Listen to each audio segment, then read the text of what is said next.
Olympic runners are some of the greatest athletes on the planet. I'm sure you and I have both observed that these people are at the peak of their athletic abilities, and they have not an ounce of fat on their body that you can see. But what strikes me as a facial plastic surgeon is their facial features look old. They look prematurely old and haggard, and it looks like they have facial atrophy. The question is, what's causing this, and how can this problem be remedied? Before we dive into the causes of this facial atrophy, I want to review for you very briefly the anatomy of our facial fat pads. There are many facial fat pads that are beneath our skin, that cushion our skin. And fat is not an inert, like rubbery substance. It actually has a lot of factors that stimulate the immune system, that regulate hormones, that cushion our muscles, protect our skin from infections, and so forth. And these fat pads vary across all of our face. There are superficial fat pads and there are deep fat pads. And what we see on some of these runners is that their superficial and deep fat pads are impacted by their extensive running and athletic activity. So if we look at Corey McGee's face, first of all, you can look at her body and there's not an ounce of fat on her body, okay? So we know that she's burned through all of her fat stores, and now her body is going to the fat stores in her face to find sources of energy. Because we all know that what we're doing when we exercise is the body is looking for sources of energy to run, and those sources of energy typically are in the muscles, which have stores of glycogen, which is like sugar stored in the muscle, and also sugars in our bloodstream that are the first sources of energy for runners. After our body has kind of depleted those energy sources, it then looks for other sources, and those sources are in the fats that are stored in the muscle itself and in other locations like in the liver and other areas beneath the skin. Obviously, there are these sources of fat. And so what happened with Corey is that it looks like she has lost a lot of fat, particularly around the zygoma and malar areas and midface. And you can see that even in her neck, she has virtually no fat below her jawline.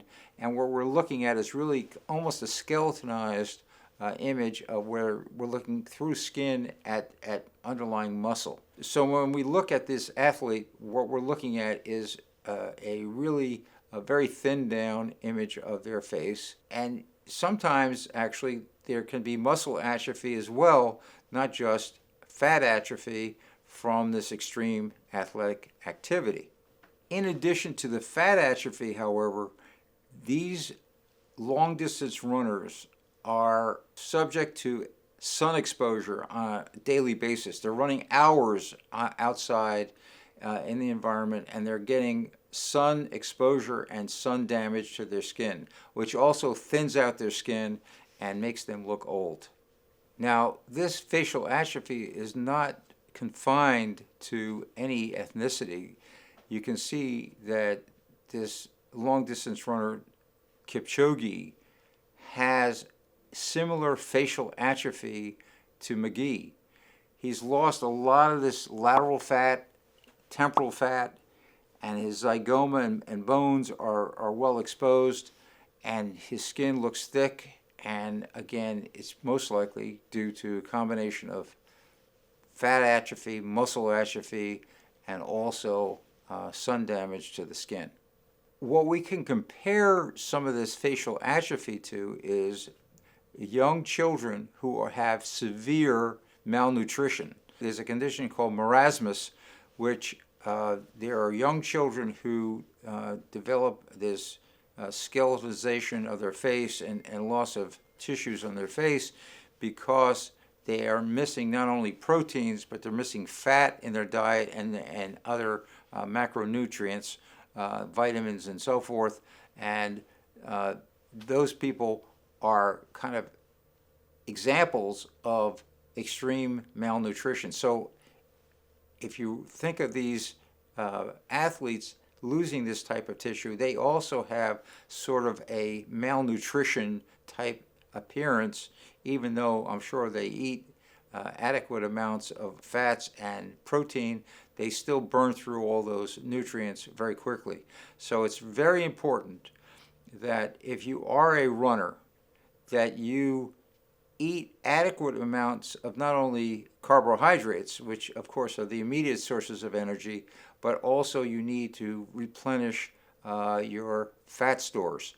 And usually it's recommended to eat polyunsaturated fats, which are more cardio healthy fats to ingest, so that you can rely on those fat stores when you burn through your glucose stores. We can't forget about the skin component of this aging phenomenon, okay? So we need to protect the skin with good mineral-based sunscreens with titanium and zinc, preferably, and that will protect your skin, especially if you run during the day. If you're running obviously early in the morning or late in the evening, then it's less important. But if you're a runner during the day and you run for great distances, I would strongly recommend that you protect your skin, because that's certainly going to age you faster. If you're a Olympic athlete or on that level, or let's say you're an extreme enthusiast, you will have virtually no fat stores to draw upon to use as a donor site for fat grafting to the face. In those cases, I would have to recommend that you use either a dermal filler, which is hyaluronic acid based, or sometimes I would also consider using Sculptra, which has been used on people with facial atrophy. Particularly in the past, it was used for people who had HIV side effects from drugs that they were taking that caused atrophy of the face, and we used them successfully to improve the volume of the face. So those are two options that don't draw upon your own fat. Now, having said that, there are many people who are runners who still have some fat in other locations, some residual fat either on their belly, their hip, their inner thigh, their knees, their flanks, and so forth. And I can sometimes extract enough fat from those locations to graft to their face successfully. So facial fat atrophy in extreme athletes, whether they're runners or bikers or whoever they are, can occur, and it's one of the consequences of just exercising to extreme degrees. There's nothing really to prevent that from happening other than to protect their skin. That's something they can do from a protective point of view. Other than that, the underlying atrophy cannot be mitigated or changed because of the activity that they participate in. Unfortunately, they look a little older than their stated age, but that's one of the downsides of the activities that they participate in, and they recognize that. I hope you've learned a bit more about facial atrophy and how it can occur in extreme exercise. This should not discourage you from the health benefits of running or athletic activity, which are obviously beneficial to your heart and your lungs and so forth. And if you have any further questions, please leave them below. I'm more than happy to answer them. And I look forward to seeing you in my next video.